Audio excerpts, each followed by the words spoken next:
Hello everyone, sending you a warm welcome from my channel রূপকথা story.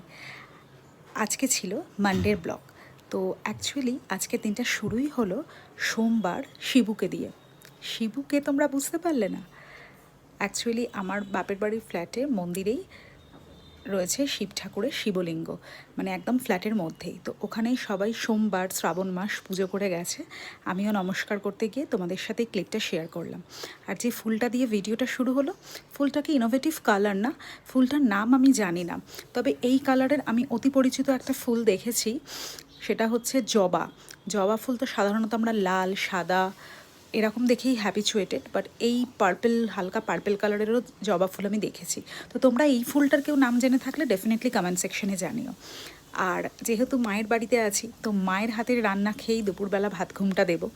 তো এখানে যেহেতু সোমবার ছিল, তো সেই জন্য নিরামিষ সমস্ত রান্না হচ্ছে, পোস্ত, তারপরে আরও আনুষঙ্গিক অনেক কিছু। আমি যদিও আমিষ খাই, তো সেই জন্য আমার জন্য মা আমিষের একটা পদ রেখে দিয়েছিল।